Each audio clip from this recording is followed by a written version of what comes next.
Selamat bertemu kembali dalam pemrograman 2. Topik kali ini adalah mengenai hash. Ya. Apa itu hash? Hash adalah upaya untuk mendapatkan O1 pada saat pencarian suatu data.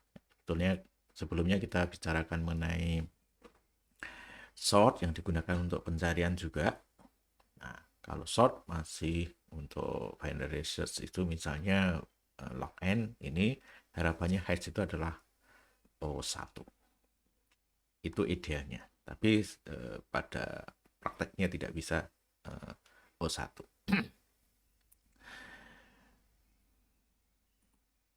Ya.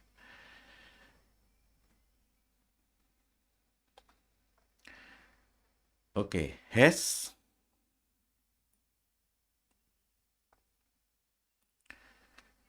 itu menyediakan penyisipan dan pencarian yang sangat cepat.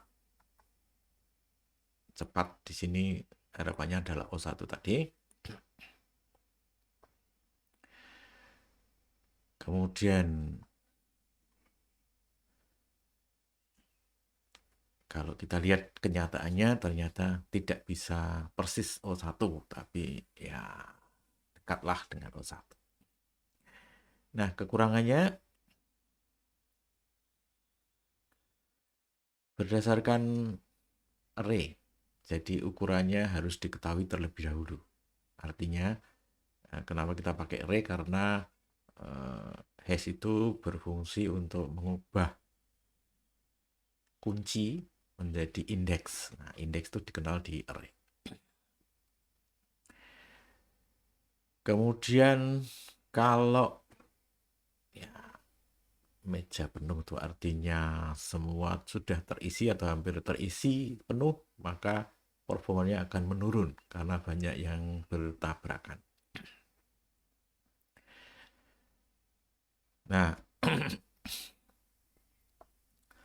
kalau kemarin kita bicarakan sort untuk search, nah sekarang langsung search ya. Nah, kalau langsung search, maka pada saat sort itu pada hash ini tidak mudah. Karena posisi ataupun penelusuran yang berurutan itu menjadi tidak mudah.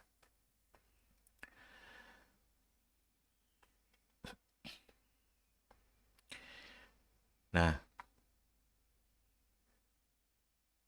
sebagai ringkasan, struktur baik jika Anda tidak perlu mengunjungi item secara berurutan, dan Anda dapat memprediksi ukuran database Anda terlebih dahulu. Jadi, tahu ukurannya terlebih dahulu, kemudian setelah itu kita bisa mengunjungi, tapi tidak berurutan. Nah, jadi kalau tidak ada keperluan untuk mengunjungi berurutan, maka bisa cocok untuk hash ini. Jadi mengunjungi suatu item saja gitu. Nah, itu bisa dipakai.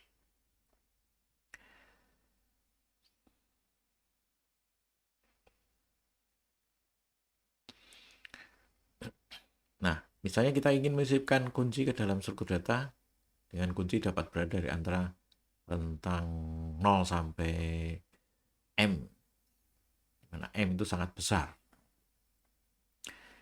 Nah, kalau kita membuat 0 sampai M sangat besar itu berarti kita kalau memakai array berarti kita sediakan array yang cukup besar ya di ukuran M tadi. Nah, yang menjadi masalah adalah bagaimana kita menemukan kuncinya dengan cepat sehingga kita bisa menaruh kunci itu dengan cepat dengan tepat di indeksnya. Nah, yang mudah sebetulnya adalah kita sediakan array ukuran M+1 ya, karena ini sampai M-nya. Kemudian kuncinya ke dalam slot yang sesuai masukkan. Pencarian adalah waktu konstan karena dia mengubah dari kunci ke indeks. Nah, sehingga kita bisa melakukan itu dengan cepat. Tetapi kita mungkin punya data itu sejumlah N saja.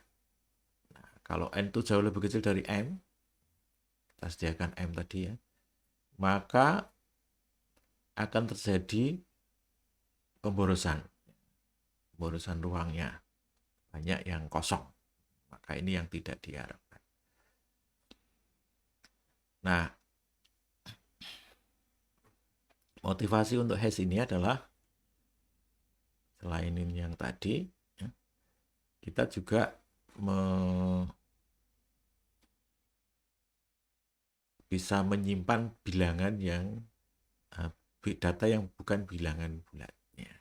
Misalnya kita menyimpan kata-kata, kita menyimpan struktur data, kita menyimpan macam-macam, nah, maka kita bisa menyimpan itu asal kita bisa mengubahnya ke dalam indeks. Nah, misalnya untuk kamus ini, kamus itu misalnya mulai dari A sampai, ya ini misalnya, huruf terakhir adalah Z ini, Ziva. Nah, kemudian kalau kita lihat kamus itu isinya adalah ribuan. Kalau kamus KBBI itu misalnya 150 ribuan gitu ya. Kamus bahasa Inggris juga demikian, ratusan ribu. Nah, kalau kita ingin lihat pemetaannya, maka kita harusnya menyediakan A sampai ini, Ziva ini ya, dengan rentang yang besar. Nah, supaya kita bisa memetakan dalam bentuk yang jelas, maka kita bisa membuat fungsinya.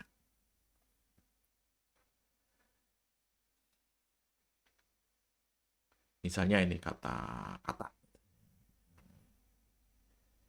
Kita belum tahu dia posisinya di mana. Maka kita perlu membuat fungsi supaya mengubah dari kata-kata tadi menjadi indeks. Nah, idenya adalah kita sediakan tabel hash itu dengan menyediakan pencarian definisi yang mudah dengan meletakkan kunci ke posisi dalam array. Jadi posisi pemetaannya kunci ke array. Nah, array itu indeks. Pemetaan ini disediakan oleh fungsi hash. Jadi ada fungsi hash, maka dinamakan tabel hash. Di tabel hash itu memerlukan fungsi hash. Kuncinya sebagai input, kemudian akan dihasilkan indeks sebagai output. Jadi fungsi hash itu akan memetakan kunci ke indeks. Nah, array yang menyimpan kunci tadi, nah itu dinamakan hash. Nah, maka ini dinamakan tabel hash. Contoh tabel hash itu misalnya seperti ini. Misalnya kita punya hash yang fungsinya adalah kunci modulo ukuran tabel. Ukuran tabel contohnya misalnya ini 10 ya. Nah, sekarang kita bisa mengisi tabel itu dengan memakai fungsi ini untuk meletakkannya di indeksnya. Jadi misalnya kita punya kunci ini ya, 10 tabel ukuran 10 itu 13, 11.456, 2001 dan 157. Nah, kemudian kalau kita lihat hasilnya adalah seperti ini. Ini ukuran 10, kemudian 13 kalau modulo 10 dia akan ada di 3 sini. Kemudian 11.456 di modulo 10 hasilnya adalah 6, maka dia posisi 6 di sini. 2001 modulo 10 adalah 1 di sini. Kemudian 157 itu modulo 10 adalah 7, maka di sini. Sehingga posisinya sekarang terlihat bahwa masing-masing itu sudah terletakkan di sini, ya, di masing-masing hash-nya itu. Di fungsi hash tadi memetakan dari kunci ke hash, ke indeks. Nah, ini sudah terisi 4 data. Ya. Nah, akan mudah terlihat bahwa ini akan ada potensi collision atau tabrakan. Nah, bagaimana kalau terjadi tabrakan? Oke, nanti kita akan lihat bagaimana solusinya. Jadi kita sudah menyimpan kuncinya ada 4 tadi ke dalam rentang 0 sampai 9. Kemudian kita pakai fungsi tadi adalah modulus 10. Kita lihat bahwa kalau kita ingin mencari maupun menyisipkan, di sini tadi, oke, saya ingin mencari 13. 13 di modulus 10 adalah 3. Nah, 3 di sini memang isinya 13, berarti ditemukan. Kalau saya ingin mencari angka 24, angka 24 di modulus 10 adalah 4, mestinya akan diletakkan di sini. Kalau kita ingin mencari 28, maka 28 modulus 10 adalah 8 di sini. Nah, ini kosong, berarti 28 tidak ada. Nah, jadi langsung ditemukan, maka ini adalah O1. Nah, beberapa nilai mungkin mempunyai fungsi atau indeks yang sama tadi hasil fungsinya ya. Jadi misalnya 207 ini ya. 207 kita modulus 10 hasilnya adalah 7. 7 sudah ada isinya tadi ya. Nah, ini sudah ada isinya 157. Maka tidak bisa 207 itu ditempatkan di 7 juga. Tapi ini harus disimpan. Maka harus disimpan di mana? Nah, disimpannya adalah di berikutnya atau di tempat lain. Nah, bagaimana mencari tempat lain itu? Maka kita pakai cara untuk solusi tabrakan tadi. Di beberapa cara menangani tabrakan, ini adalah open addressing, pengalaman terbuka, ada linear probing, ada quadratic probing, dan double hashing. Ini adalah untuk pengalamatan terbuka. Kemudian ada spirit chaining atau rantai terpisah. 2 kelompok ini ya. Nah,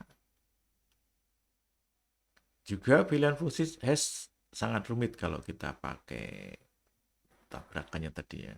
Tapi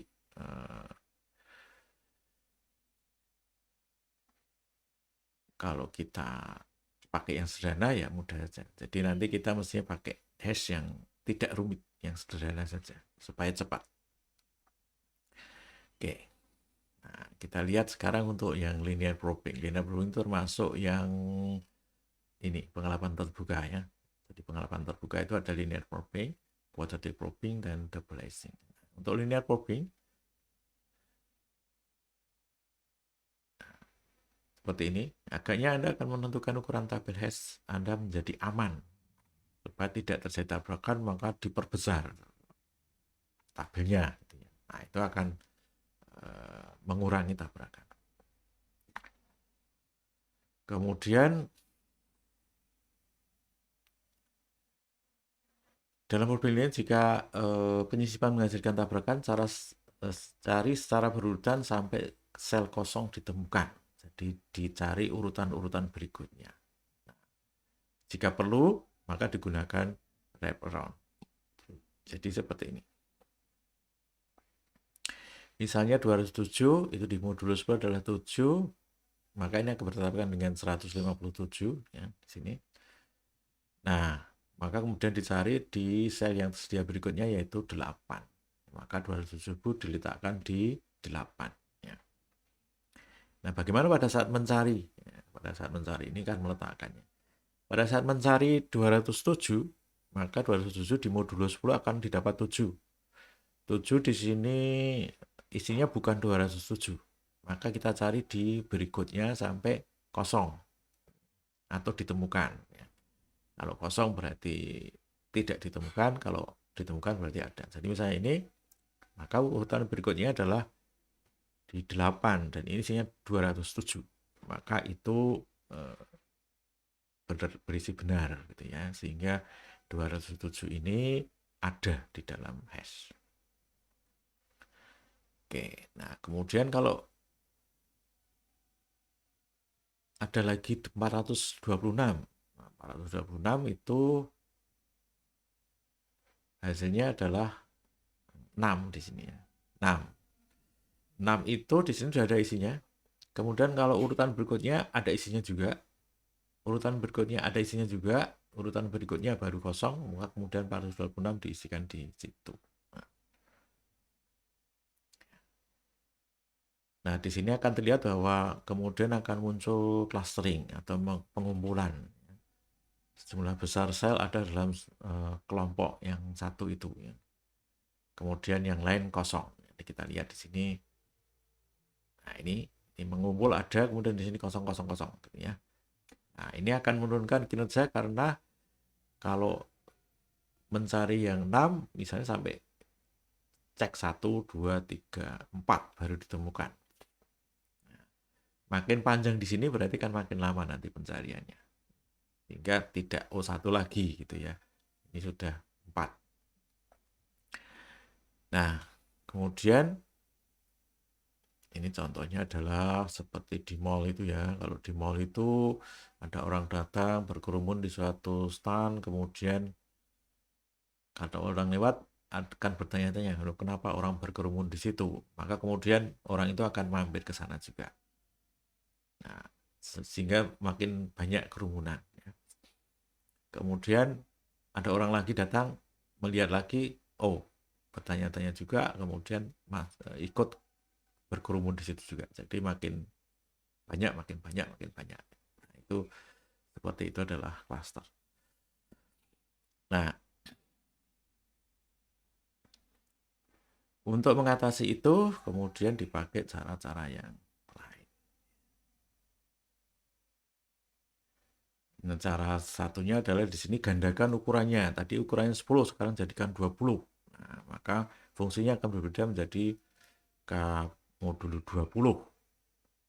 Nah, terlihat di sini ya itu sudah tidak mengelompok atau berkelompoknya berkurang, clusteringnya berkurang. Tetapi ini akan membuat kinerja atau membuat tambahan pekerjaan gitu ya, karena mengubah dari ini ke sini itu akhirnya kita akan mengambil satu-satu lagi kemudian ditempatkan di tempat yang baru gitu. Nah, sehingga ini akan merepotkan. Nah, kemudian ada cara lagi yaitu quadratic probing. Kalau tadi selangnya satu-satu, quadratic probing itu selangnya bukan linear, tapi dicari yang kuadratik. Nah, kuadratik itu misalnya selangnya adalah 1, kemudian 4, 9, 16, 25, dan seterusnya. Ini adalah 1 kuadrat, 2 kuadrat, 3 kuadrat, 4 kuadrat, dan 5 kuadrat.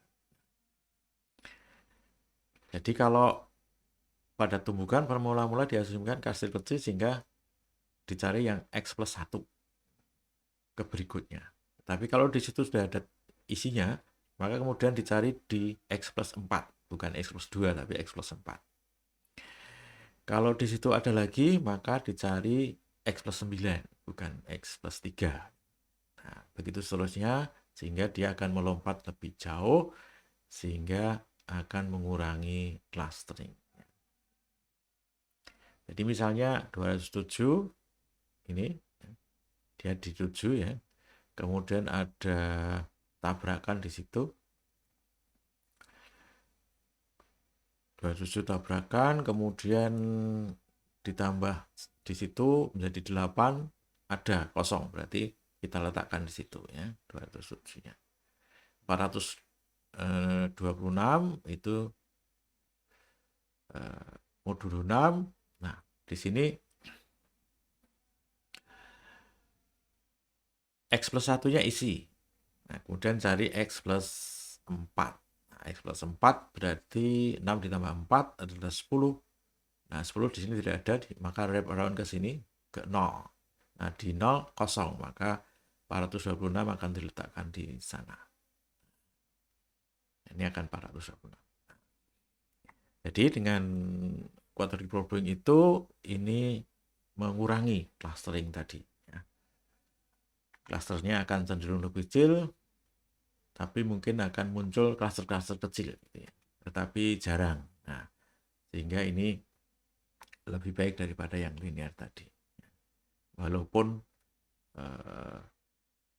akan muncul cluster juga, tapi clusternya adalah cluster yang lebih kecil atau lebih jarang. Nah, ada lagi untuk quadratic probing itu menjadi clustering sekunder ya.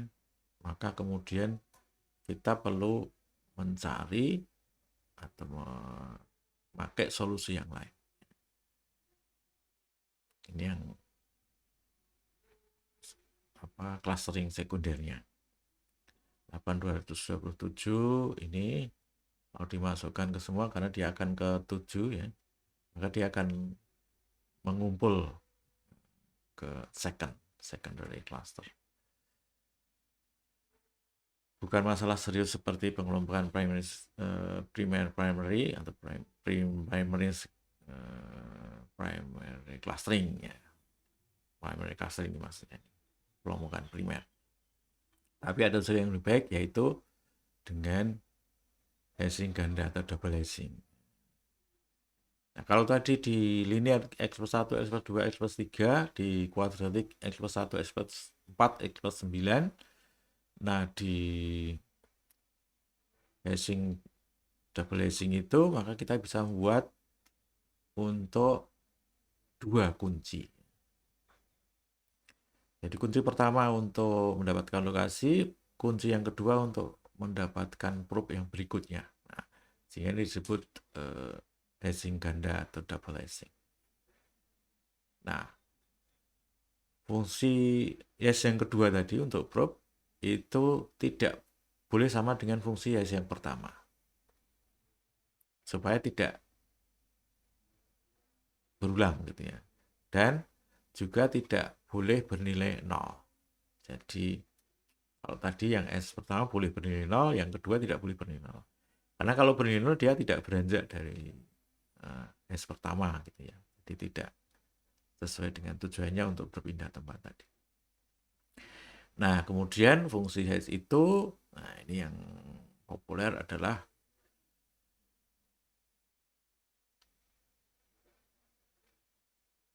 hash ini C.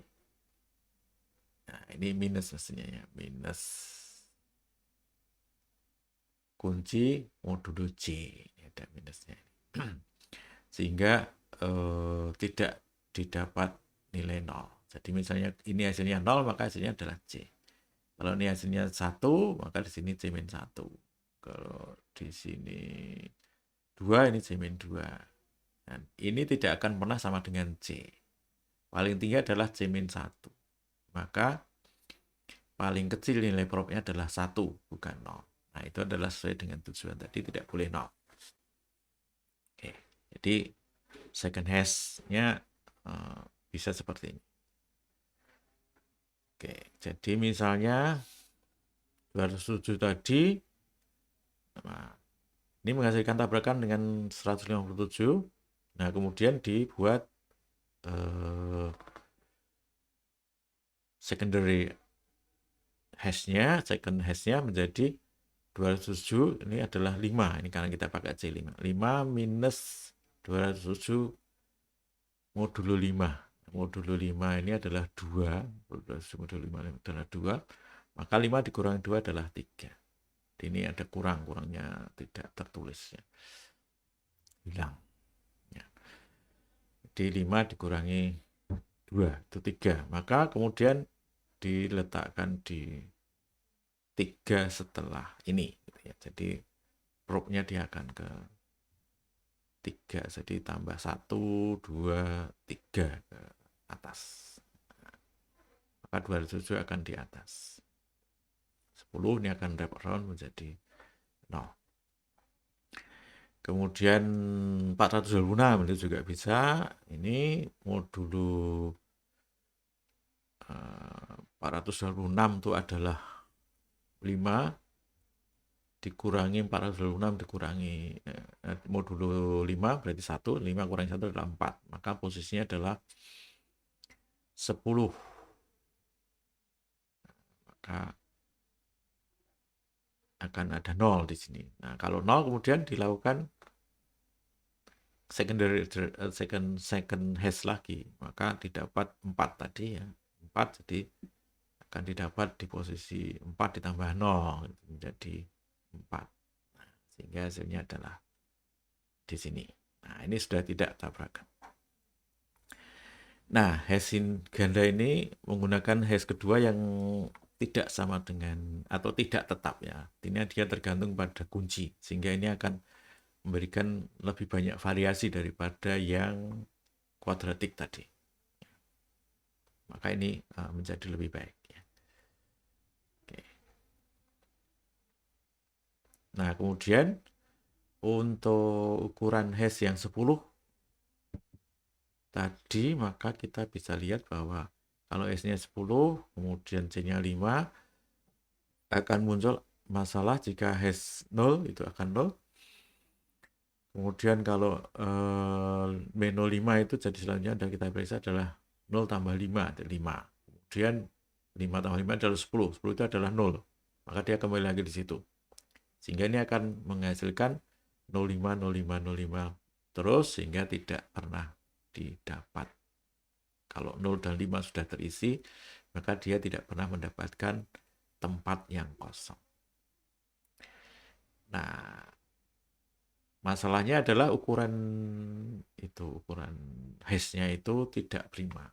Maka sebaiknya dipakai bilangan prima sehingga nanti tidak terjadi perulangan seperti itu.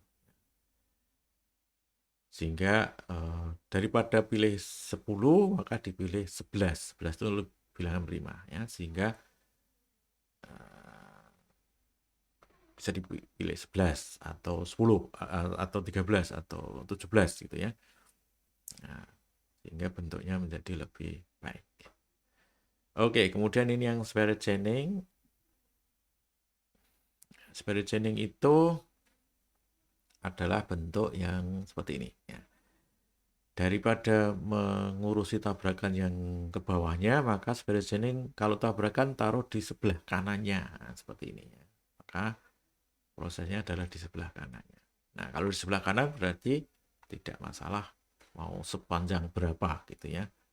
Jadi pada saat peletakan dan pencarian itu tidak masalah. Ya. Cuma nanti kalau makin panjang kanan berarti pencariannya menjadi lebih lama. Itu saja. Tapi tidak berurusan dengan tabrakan ke bawah. Jadi misalnya ini elemennya 7, kemudian kita masukkan 21, 77, ini akan di lokasi 0 ya. Nah, modulo 7 dua-duanya 0. Kemudian 72 masuk ke 2, modulo 2. Modulo 7 hasilnya 2. 75, 5, 19 itu masuk ke lokasi 5. Sini ya. Nah, sehingga di situ akan terlihat langsung ke kanan gitu ya. Nah, dalam spirit chaining atau rangkaian terpisah ini masalah terjadi ketika daftar terlalu penuh. Nah, kalau terlalu penuh itu menjadi panjang ke kanan gitu ya. Nah, jadi umumnya kami ingin menyimpan ukuran daftar terbesar sebagai M jauh lebih kecil dari N. Jadi N-nya itu adalah ini jumlah datanya, M-nya adalah ini jumlah kanannya itu ya. Oke, nah sehingga kita bisa lihat di sini bentuknya seperti itu. Nah, untuk hash yang baik itu adalah dapat dihitung secara cepat, tidak rumit, sederhana, dapat mengambil tentang nilai kunci dengan mengubahnya menjadi indeks sehingga nilai kunci disebutkan secara acak di seluruh tabel. Makin merata makin bagus. Untuk kunci acak, operator modulo ini cocok, bagus ya. Modulo itu simple, cepat ya, dan cukup untuk membuat atau memeratakan ke sembarang tempat di situ. Nah, lebih baik lagi kemudian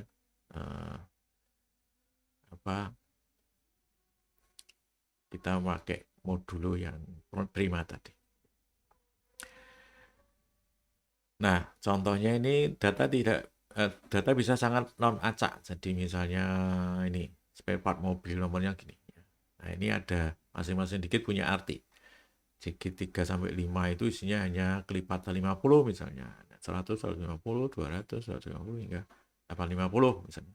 Nah, sebenarnya kita tidak perlu mencatat penuh 3 digit, tapi cukup beberapa digit. Jadi misalnya hanya menyimpan 100 dikodekan 0, 1, 2, 3, dan seterusnya. Kemudian 67 itu isinya bulan. Ini bulan. Kalau bulan ya hanya berkisar 0 sampai 12. Walaupun 0 tidak ada. 1, 2, 3 sampai 12. Kemudian digit 12 bisa berupa ya tidak, ini 01 saja. Kemudian 13, 15 itu checksum. Nah, checksum itu bisa dihitung dari yang sudah ada di sini. Nah, sehingga checksum tidak perlu dimasukkan sebagai kunci. Aturan pertama, jangan gunakan non-data. Jadi kalau bukan data ya tidak usah kita abaikan. Ya. Kita buang saja. Sebagai contoh, yang bit tadi itu adalah dikompresi ke 0 hingga 5. Nah, di sini bitnya itu dari 100 sekarang menjadi 1 digit atau 2 digit gitu ya. Kemudian checksum tidak diperlukan dan harus dihapus. Checksumnya tidak perlu karena bisa dihitung. Aturan kedua, gunakan semua data. Nah, data kalau yang ada, yang memang data digunakan. Ya. Sehingga setiap bagian akan berkontribusi pada fungsi hash. Semakin banyak porsi yang berkontribusi pada kunci, semakin besar kemungkinan kontribusi di hash secara merata. Ya. Oke. Kemudian gulang prima untuk basis modulo. Ini adalah pesan untuk hashing ganda, penting untuk penyelidikan kuadrat. Nah, terutama penting jika kunci mungkin tidak didistribusikan secara acak. Nah, semakin banyak kunci yang terbagi menjadi membagi dengan ukuran range, semakin banyak tabrakan collision. Jadi, kalau hasil baginya dengan modulo tadi, ukuran arraynya tadi banyak yang sama, maka banyak tabrakan. Contoh acak ini misalnya non-acak, misalnya kelipatan 50, ini ya, mereka semua hash ke tempat yang sama, 50, 10, 53, ini lebih baik ini daripada 50 atau 10. Efisiensi hashing, nah di sini O1 itu yang ideal, berarti tidak terjadi tabrakan. Tapi kalau terjadi tabrakan ya akan muncul beberapa cara tadi, ada linear probe, ada quadratic probe, ada double hashing ataupun spirit chaining. Nah, kalau kita lihat efisiensinya, bisa kita lihat rumusnya seperti ini. Untuk node, menurut node ya, pencarian sukses itu B sama dengan 1 plus 1 per 1 minus L. Minusnya hilang. Banyak yang hilang minusnya.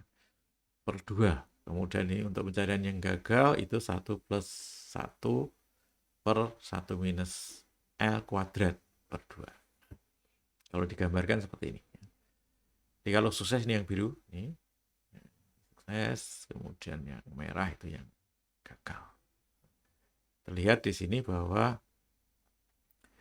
panjang probe-nya itu yang sukses ini lebih pendek di sini ya, lebih landai, tapi gagal lebih panjang karena kemungkinan dia akan mencari di tempat yang banyak. Nah, kemudian yang di bawah itu adalah faktor beban. Faktor beban itu adalah perbandingan antara data yang terisi dengan kapasitasnya.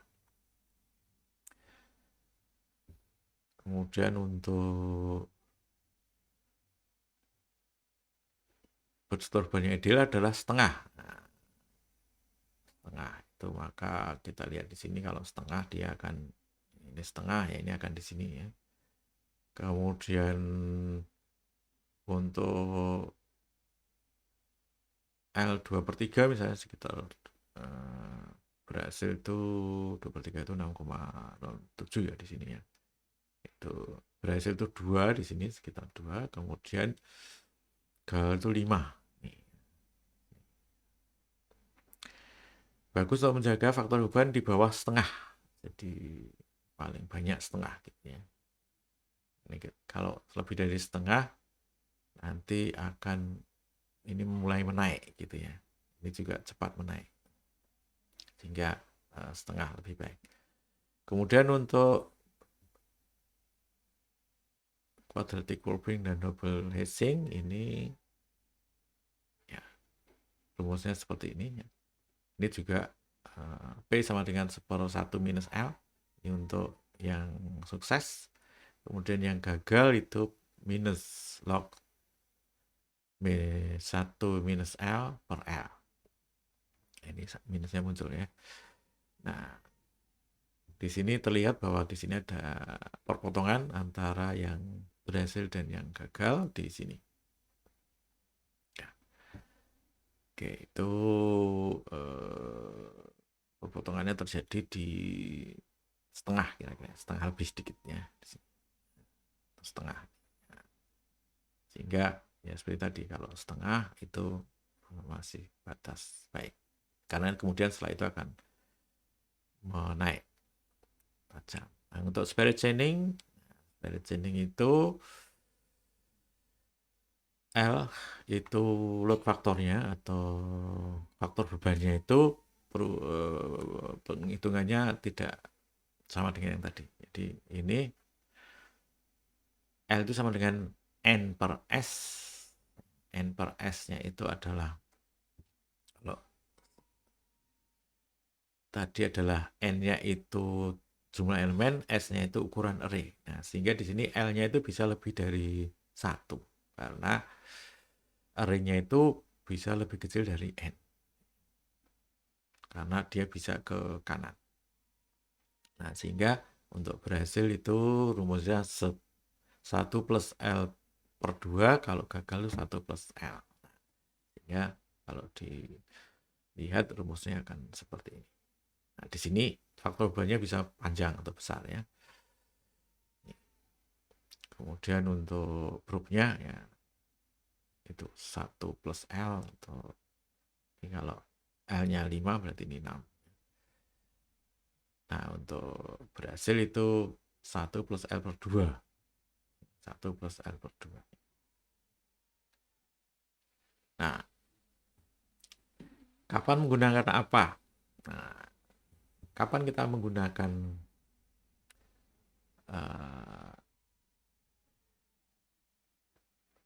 double hash, quadratic, ataupun linear? Jika jumlah item yang dimasukkan tidak pasti, gunakan spirit chaining. Karena kita tidak bisa memesan tempat terlebih dahulu, ya, karena kita tidak tahu persis ukurannya. Kemudian kalau spirit chaining berarti kita menggunakan linked list, ya. Kinerja menurun hanya secara linear karena dia akan ke kanan gitu. Dengan pengalaman terbuka, hukumannya berarti maksudnya finish penaltinya ya, penaltinya. Jadi lebih cocok dengan spirit chaining untuk data yang tidak diketahui secara pasti ukurannya. Bisa juga variasinya gitu ya. Jika tidak, gunakan hashing ganda, digunakan double hashing ya. Kecuali banyak memori tersedia, berarti itu kita bisa membuat array yang besar. Faktor beban rendah, kurang dari setengah atau mungkin 1/4 atau 1/3 gitu ya. Kemudian probing linear atau kuadratik harus dilakukan untuk kemudahan implementasi. Probing linear kuadrat itu harus, ini kan kalau ini kan tambahnya 1-1 lebih cepat. Ini tambahnya 134 itu 149 dan seterusnya, itu menjadi lebih panjang source-nya atau implementasi. Oke, demikian untuk topik hash ini ya. Semoga bermanfaat dan kita akan bertemu kembali di topik yang lain. Terima kasih atas perhatiannya.